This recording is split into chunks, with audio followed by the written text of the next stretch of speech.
नमस्कार दोस्तों, मैं डॉक्टर यश भदौरिया। हमारे YouTube चैनल पर आप सभी का स्वागत है। दोस्तों, सबसे पहले तो ये कि अगर आप हमारे चैनल को अभी तक सब्सक्राइब न किए हों तो सब्सक्राइब कर लें, जिससे जैसे ही वीडियो अपलोड किया जाए वैसे ही नोटिफिकेशन के माध्यम से आप तक आसानी से पहुंच सके, आप लाभान्वित हो सके और अपने मित्रों को भी लाभान्वित कर सकें। दोस्तों, आज हम उत्तर प्रदेश उच्चतर शिक्षा सेवा आयोग की होने वाली असिस्टेंट प्रोफेसर की परीक्षा से संबंधित स्टडी मटेरियल लेकर आपके समक्ष प्रस्तुत हैं। आज का जो स्टडी मटेरियल है वो कुल 24 प्रश्नों की श्रृंखला है। उन 24 प्रश्नों पर हम आपके समक्ष चर्चा करेंगे। सभी प्रश्न प्रीवियस ईयर्स के एग्जाम में या तो पूछे गए हैं अथवा उन्हीं प्रश्नों के पूरक प्रश्न हैं जो आगामी परीक्षा के दृष्टिकोण से अत्यंत महत्वपूर्ण सिद्ध होंगे। तो आइए हम उन प्रश्नों पर चर्चा करते हैं। तो हमारा आज का पहला प्रश्न ये है, फ्रायड के अनुसार मन का कौन सा तत्व वास्तविकता से संबंधित है तथा व्यक्तित्व के तार्किक, व्यवस्थित और विवेकपूर्ण भाग का प्रतिनिधित्व करता है? तो वह तत्व है अहम। इसको फ्रायड ने कहा है कि अहम जो है, फ्रायड ने मन के तत्व को 3 भागों में बांटा है, इदम, अहम और परमअहम। तो जो अहम है ये मन का वह तत्व है जो वास्तविकता से संबंधित है और ये तार्किक और व्यवस्थित विवेकपूर्ण भाग का प्रतिनिधित्व करता है। प्रश्न क्रमांक 2 है, व्यक्तित्व के आदर्श और नैतिक स्वरूप का प्रतिनिधित्व। आदर्श और नैतिक स्वरूप का प्रतिनिधित्व करता है फ्रायड के अनुसार। तो क्या है? वह है परमअहम, सुपर ईगो इंग्लिश में बोलते हैं। प्रश्न क्रमांक 3 है, लिबिडो। लिबिडो का स्टोर हाउस, लिबिडो का स्टोर हाउस फ्रायड ने किसे कहा है? तो वो है अचेतन मन को। अचेतन मन को फ्रायड ने लिबिडो का स्टोर हाउस कहा है। और मूल आवेगों का घर, फ्रायड ने मूल आवेगों का घर किसे कहा है? तो वो है अचेतन मन। जितने मूल आवेग होते हैं वो सब अचेतन मन में ही होते हैं। अब अगला प्रश्न है हमारा 5वां प्रश्न, फ्रायड ने हिमशैल की संज्ञा किसे दी है? हिमशैल की संज्ञा किसे दी है? तो वो है चेतन मन को। चेतन मन को हिमशैल फ्रायड ने क्यों कहा है? फ्रायड का ऐसा मानना है कि जिस प्रकार बर्फ का शिला पानी में 9/10 भाग डूबा रहता है और 1/10 भाग ही ऊपर रहता है, उसी प्रकार से मन में जो हमारे चीज़ें हैं, जो हमारे विषय वस्तु हैं, जो जानकारियां हैं, वो चेतन मन में 1/10 भाग ही रहती हैं, बाकी 9/10 भाग अचेतन मन में रहा करती हैं। प्रश्न क्रमांक 6 है, बुनियादी शिक्षण प्रतिमान के जनक कौन हैं? तो वो हैं रॉबर्ट ग्लेसर। ये 1962 में इस प्रतिमान को इजाद किए थे रॉबर्ट ग्लेसर महोदय। प्रश्न क्रमांक 7 है, बुनियादी शिक्षण प्रतिमान के जायस तथा मोर्सावेल ने बुनियादी शिक्षण प्रतिमान को जायस तथा मोर्सावेल ने किस नाम से पुकारा है? तो जायस तथा मोर्सावेल ने बुनियादी शिक्षण प्रतिमान को कक्ष शिक्षण प्रतिमान कहा है, अर्थात क्लासरूम मीटिंग मॉडल कहा है। प्रश्न क्रमांक 8 है आपके सामने ये,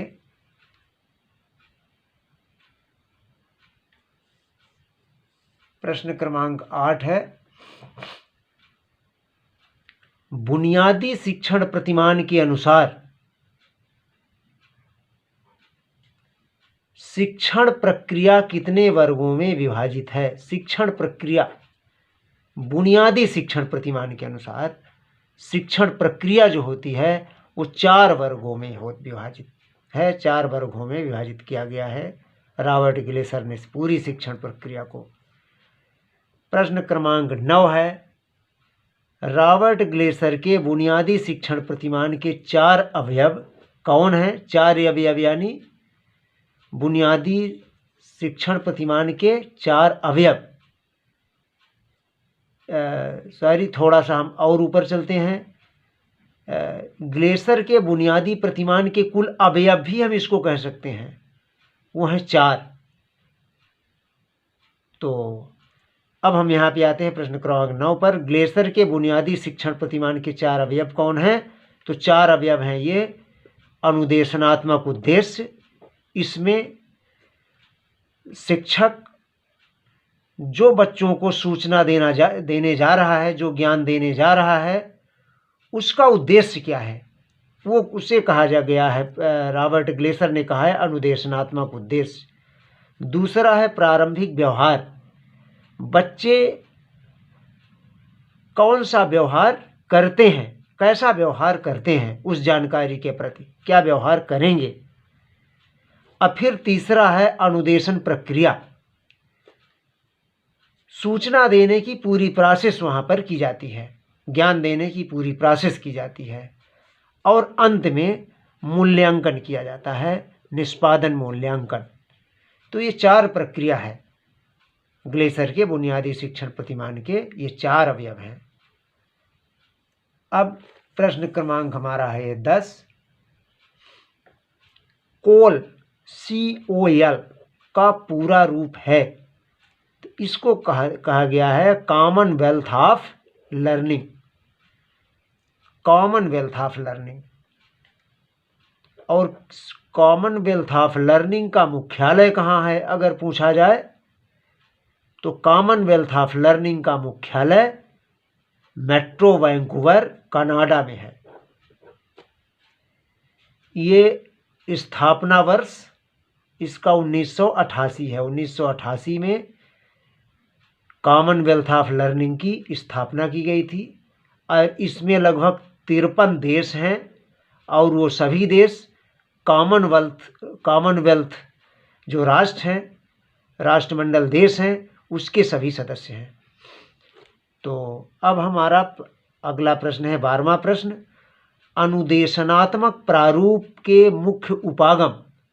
अभी हमने जो देखा था रॉबर्ट ग्लेसर के बुनियादी शिक्षण प्रतिमान का, ये अनुदेशनात्मक अनुदेशन की हमने बात किया था। तो अनुदेशनात्मक प्रारूप जो है, पूरा प्रोफार्मा जो है अनुदेशन का, उसके मुख्य उपागम कौन कौन से हैं? तो उसमें है प्रणाली विश्लेषण, प्रशिक्षण मनोविज्ञान और साइबरटेक्निक्स। अब है प्रश्न क्रमांक 13।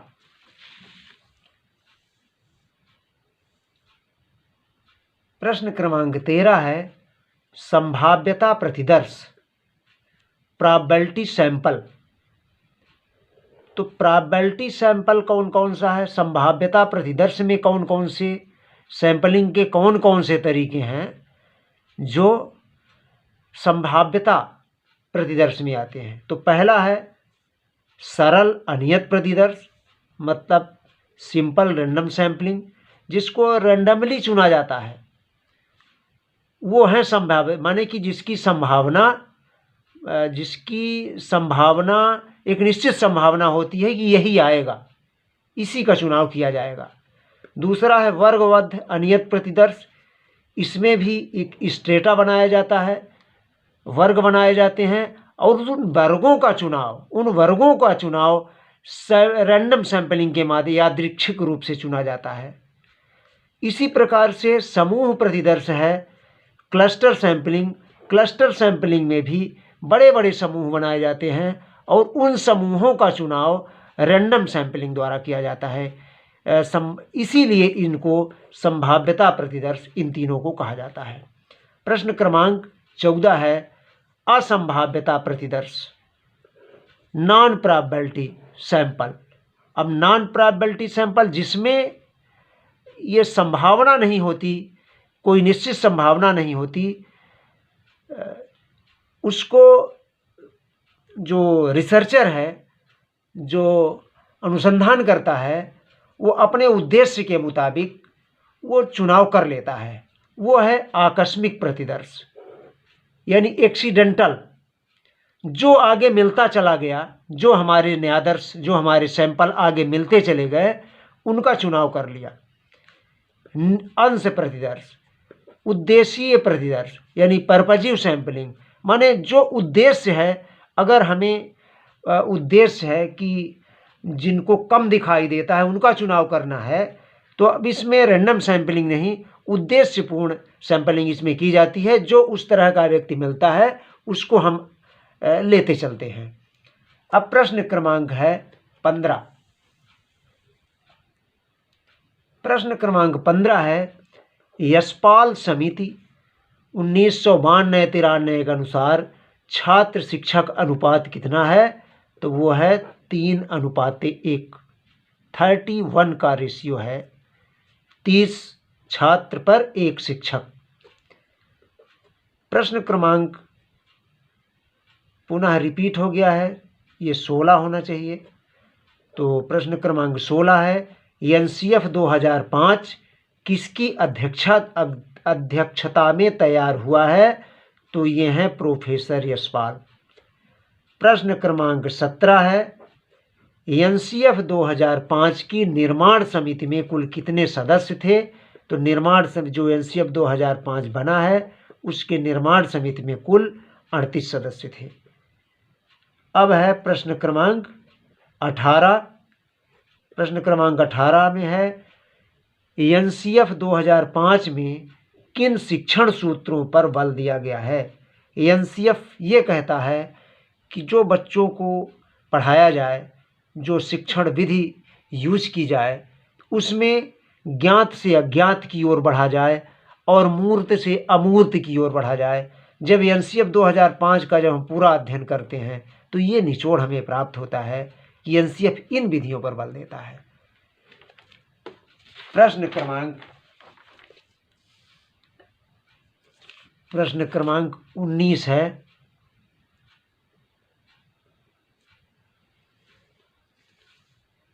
केंद्रीय प्रवृत्ति का सर्वाधिक संवेदनशील मान कौन सा है? तो वो है मध्यमान। प्रश्न क्रमांक 20 है परिकल्पना समस्या समाधान हेतु एक प्रस्तावित हल है, यह कथन किसने कहा है? परिकल्पना की यह परिभाषा किसने दिया है? तो वो है टाउनसेंड। प्रश्न क्रमांक 21 है स्पीयरमैन ब्राउन का सूत्र कौन सा है?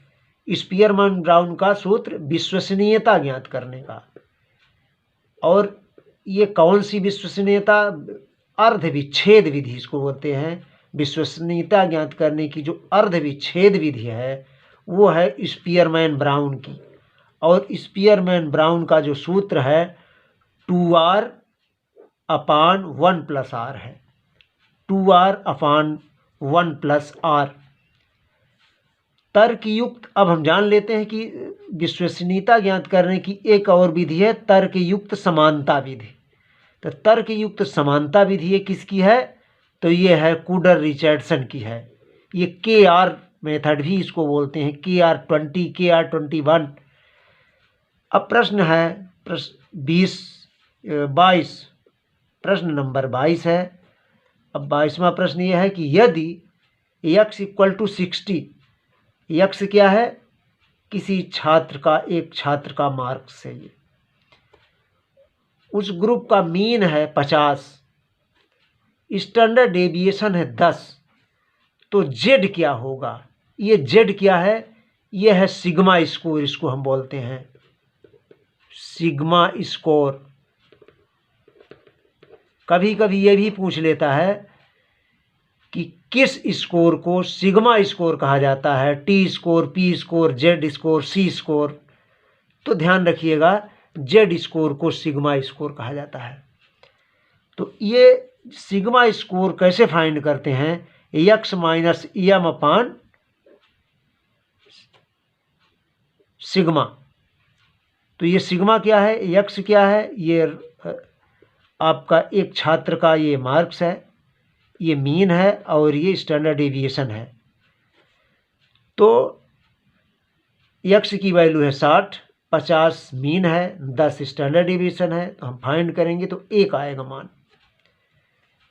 अब है प्रश्न क्रमांक 23। प्रश्न क्रमांक 23 है, टी प्राप्तांक के जनक कभी कभी पूछ लिया जाता है, तो इससे भी हम जान लें। टी प्राप्तांक के जनक है मैककॉल। ये 1922 में टी प्राप्तांक का प्रतिपादन किया था मैककॉल ने। प्रश्न क्रमांक 24 है, टी प्राप्तांक ज्ञात करने का सूत्र हम जान लें क्या है। टी प्राप्तांक कैसे ज्ञात किया जाता है? तो वो है t equal to 50 plus 10 into x minus m upon sigma. तो एक्स अपान एम सिग्मा, जो ये वाला सूत्र है सिग्मा स्कोर फाइंड करने का, इसी में देखिए यहाँ पर ऊपर 10 का मल्टीप्लाई कर दिया गया है और प्लस 50 कर दिया गया है। अब प्रश्न क्रमांक हम 23 पे चलते हैं। योग निर्धारण विधि के जनक, योग निर्धारण विधि के जनक कौन है? तो वो है लिकर्ट। अब है लिकर्ट विधि से ज्ञात क्या किया जाता है? तो वो है अभिवृत्ति, एटीट्यूड ज्ञात किया जाता है। तो दोस्तों, आज का हमारा जो प्रश्नों की श्रृंखला थी यहीं पे संपन्न होती है। दोस्तों, आप हमारे वीडियोज़ को पूरा देखा करें और अगर हमारे चैनल को सब्सक्राइब न किए हों तो हमारे चैनल को सब्सक्राइब कर लें, हमारे चैनल से जुड़े रहें। निश्चित है कि आप लाभान्वित होंगे। तो ये गलती न करें, हमारे चैनल से आप जुड़े रहें। धन्यवाद। Thank you so much.